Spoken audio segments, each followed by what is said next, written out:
Assalamualaikum warahmatullahi wabarakatuh. Anak-anakku sekalian, hari ini Bapak akan memberikan materi berkaitan dengan pelajaran usul fikih ya. Pelajaran usul fikih ini adalah mata pelajaran peminatan khusus yang ada di kelas 10 agama, kelas 11 agama, dan kelas 12 agama. Nah, pada hari ini Bapak akan menjelaskan berkaitan dengan materi syarat dan rukun jual beli. Syarat dan rukun jual beli yang ada di materi usul fikih peminatan kelas 10 jurusan agama. Oke, perhatikan baik-baik dan disimak baik-baik penjelasan yang ada di layar video ini. Rukun jual beli meliputi beberapa hal berikut. Jadi jual beli ini kalau dalam istilah bahasa Arab disebut al-bai'u, jual beli. Yang pertama, penjual. Penjual yaitu orang yang menjual barang dan lain sebagainya. Jadi jual beli itu harus ada orang yang akan menjual barangnya. Kalau tidak ada yang menjual barang, ya tidak akan terjadi transaksi jual beli. Yang kedua, pembeli, yaitu memperoleh sesuatu melalui penukaran atau pembayaran dengan uang. Jadi pembeli memperoleh sesuatu melalui penukaran atau pembayaran dengan uang sesuai dengan harga yang telah ditentukan. Kalau mau beli bala-bala, itu kan barangnya ada, yaitu berbentuk makanan. Namanya bala-bala. Harga bala-bala tersebut yaitu Rp250 per biji atau per satunya. Nah, maka si pembeli harus membayar atau menukarkan uang untuk memperoleh bala-bala tersebut. Oke, lanjut. Yang ketiga, barang atau harta yang dijual belikan. Jadi harus ada barangnya yang akan dijual belikan. Kita mau menjual barang, tentu ada barang yang akan dijual. Mau menjual motor, berarti barangnya ada, yaitu berbentuk motor. Yang keempat, uang atau alat bayar yang digunakan sebagai penukar barang. Nah, di kita di Indonesia kan uang yang berlaku itu adalah namanya rupiah. Nah, berarti ketika mau membeli barang, satu buah kendaraan, berarti harus memakai alat untuk membayarnya. Apa alat bayarnya? Yaitu berupa uang. Yang kelima, yaitu akad. Akad lapal ijab qabul sebagai bukti akan adanya kerelaan dari kedua belah pihak.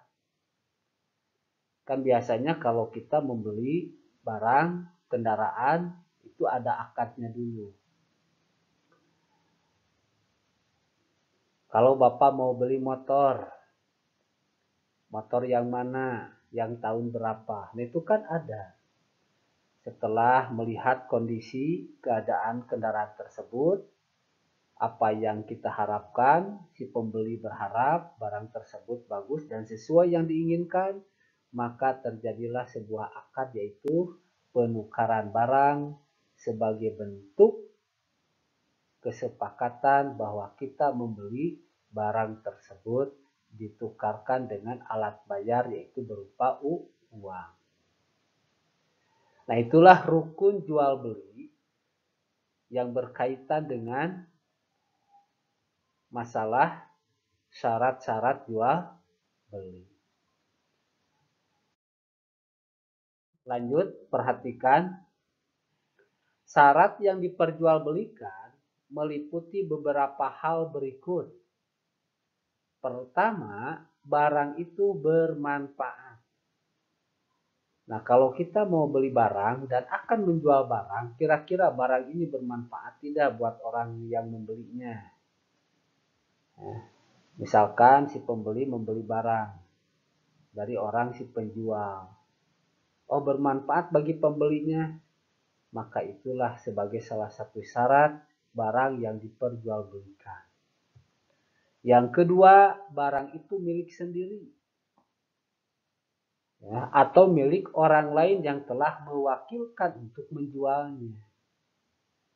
Jadi kalau kita mau menjual barang harus milik sendiri, jangan milik orang lain, kecuali kalau orang yang memiliki barang itu mewakilkan, mempercayakan kepada orang yang akan menjualnya. Bagaimana dengan barang hasil curian? Ya tidak boleh. Ya. Nah, itu barang hasil curian tidak boleh.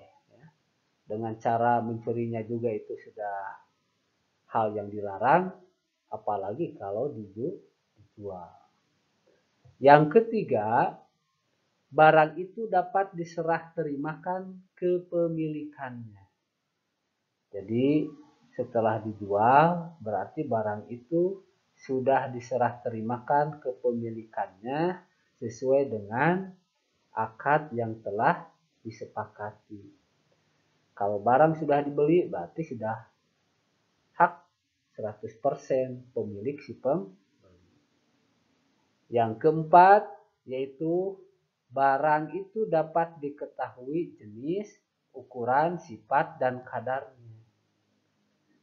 Jadi kalau barang yang akan kita jual harus sesuai dengan apa yang kita deskripsikan.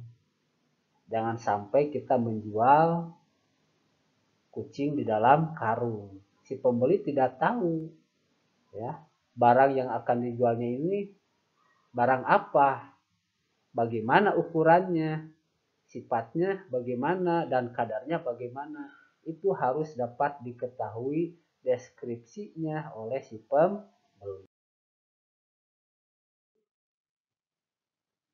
Syarat penjual dan pembeli adalah sebagai berikut. Pertama, berakal sehat. Orang yang tidak sehat pikirannya, maaf, dalam kurung idiot, maka akad jual belinya tidak sah. Kenapa? Karena kan orang yang tidak sehat pikirannya tentu menjualnya itu bukan melihat berdasarkan harga pasaran, asal-asalan. Apalagi kalau misalkan si pembeli tahu terhadap barang tersebut. Barang ini harganya misalkan 10 juta. Dijual oleh orang yang tidak sehat pikirannya dengan 500 rupiah. Nah, tentu si pembeli akan merasa diuntungkan kalau seperti itu. Yang kedua, atas kemauan sendiri. Yang tidak ada unsur paksaan dalam jual beli. Jadi kalau kita mau menjual itu harus kemauan sendiri. Jangan ada paksaan. Misalkan dipaksa oleh orang lain supaya dijual. Si pembeli memaksa supaya barang itu dijual kepada dirinya. Nah, itu tidak boleh dengan cara memaksa seperti itu.